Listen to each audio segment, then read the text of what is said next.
네, 안녕하세요. 강 선생입니다. 날씨가 많이 추워졌습니다. 오늘은 계약학과 및 첨단학과에 대해서 좀 확인을 해볼 건데요. 2026년 수시나 정시 지원을 앞둔 학생들 중에서는 꼭 확인해 보실 내용입니다. 네, 시작하기 전에 양질의 콘텐츠 제작을 위해 저에게 힘을 북돋아 주실 좋아요와 구독도 한번 눌러주시고요. 한번 시작을 해보겠습니다. 우리나라가 크게 성장할 수 있었던 배경에는 사실 한중일 제조업이 기반이 됐고요. 그렇기 때문에 우리나라 산업군에서 우수 인재를 많이 유치하는 게 결국 제조업의 미래가 아닐까 싶습니다. 그러니까 개인적으로 이런 계약학과, 이런 산학 연계가 많이 되었으면 좋겠다는 생각이고요. 사실 계약학과나 첨단학과는 비슷하면서 조금 다르게 쓰이고 있는 개념입니다. 대기업 대입 정보 129를 참고를 해서 확인을 하게 되면 계약학과는 국가, 지방자치단체 또는 산업체 등과 계약에 의해 정원 외로 특별교육과정을 설치할 수 있는 학위 과정으로 계약학과는 크게 재교육형과 채용 조건형으로 구분할 수 있다고 합니다. 재교육형 간단하게 말씀드리면 산업체 직원의 업무 향상을 위해 교육을 하는 것이고요. 채용 조건형은 산업체 등에서 채용을 조건으로 학자금 지원 계약을 체결하고 특별한 교육 과정을 이수하면 졸업하고 취업이 보장되는 형태라는 것을 확인할 수가 있습니다.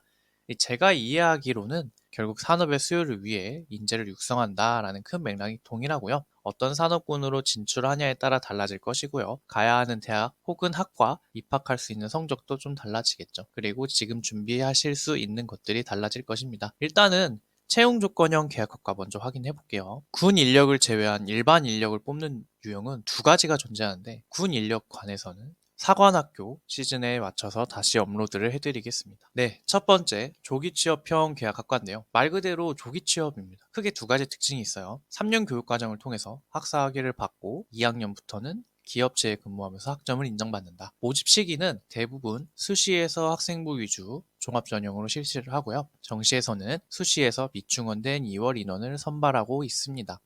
학교에 들어가게 되면 기업 수요에 따라서 교육 과정을 운영하고 방학 때에도 현장 실무에 대한 내용을 배우실 것이고요.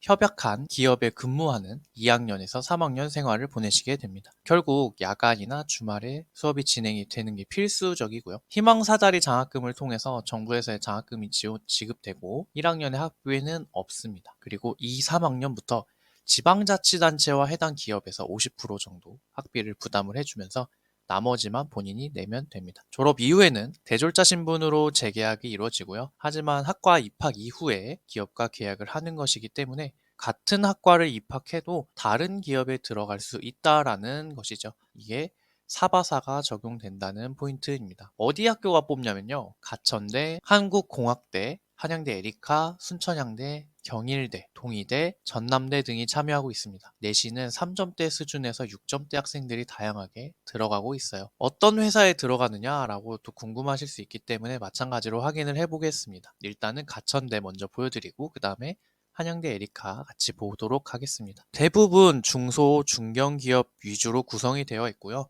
사실 재무 구조가 좀 탄탄해야 이런 프로그램을 운영할 수 있기 때문에 우리가 생각하고 있는 삼성이나 하이닉스 대기업은 아닐 수 있는데 대기업의 벤더사일 가능성이 매우 높습니다. 두 번째는 기업체 취업형 계약학과예요. 우리가 아는 대부분의 계약학과는 제가 이제 보여드릴 표에 있다고 생각해도 과언이 아닙니다. 수능 성적이나 대부분의 내신 상위권 학생들이 지망하는 기업, 학교, 학과일 것입니다. 대부분이 1점대 극초반 내신을 가지고 있고요. 전사고나 특목고 학생들의 경우에는 3점대까지도 형성되는 것으로 보입니다. 고려대, 서강대, 성균관대, 연세대, 한양대 등이 있습니다. 기업과 업무 협약을 통해 학과를 졸업하면 소정의 절차를 통해 해당 기업체에서 일정 기간 복무하는 조건으로 들어가게 되는 게 원칙인데요. 삼성, 하이닉스, 카카오 등이 있습니다. 대부분의 경우 이런 전형에는 최저 등급을 요구를 하는데 3개 영역에서 5등급 내지 6등급, 7등급의 최저 등급을 요하기 때문에 이 구간이 실제 메디컬을 지망하는 학생들이 많이 지원을 하게 됩니다. 다시 이야기하면 메디컬 준비하는 학생들이 안정 지원을 해보려는 학과로 생각될 수가 있습니다. 학생마다 의견이 좀 다르겠지만 취업의 질을 생각한다면 이쪽으로 지원을 하시는 게 상당히 합리적일 것이고요. 하지만 자신의 사업이나 일을 하겠다라는 마음이 있는 학생들은 다른 길을 택하기도 합니다. 제가 연세대 두 학과를 가져왔는데 최저 등급이 상당히 높다라는 것을 알 수가 있습니다. 이 취업을 해보신 분들은 잘 아시겠지만 대학생 때 결과물을 가지고 이력서를 쓰고 면접과 기업 인적성 검사를 보신 다음에 최종 합격을 하게 되는 취업 구조를 가지고 있습니다. 학창 시절에 공부를 조금 더 잘하신다라고 하면 취업 준비하는 시간을 조금 더 아껴서 나만의 무엇인가를 해볼 수 있다라는 것이 참으로 메리트가 있다고 생각을 합니다. 의무 복무 기간을 채우지 못하면 받은 장학금이랑 학급 장려금을 환수하는 조치가 있어요. 대부분의 경우는 제 주변의 경우도 그래요. 복무 기간을 채우는 것으로 마무리를 합니다. 올해 의대 증원이 지역 인재로 인해 급등 혹은 급감하지 않는다고 한다면 이 부분에서 계약학과가 타겟이 될 가능성이 매우 높습니다. 2024년, 그러니까 올해 입학한 학생들이죠. 이번에 올해 입학한 학생들은 지역 인재 증원으로 인해 상당히 입시 결과가 흔들린 것을 볼 수가 있는데요. 다음 입시에서 이런 이변이 없는 이상 올해와 같은 입시 결과 자체를 볼 수는 없다라고 생각을 합니다.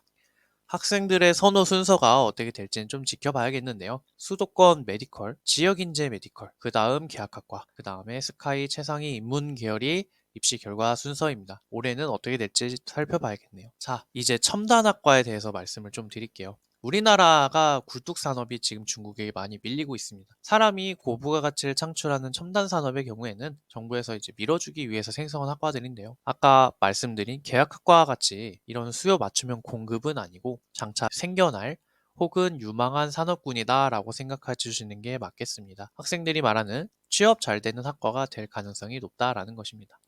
전국에서 수시와 정시를 합산해서 16,000명 정도가 됩니다.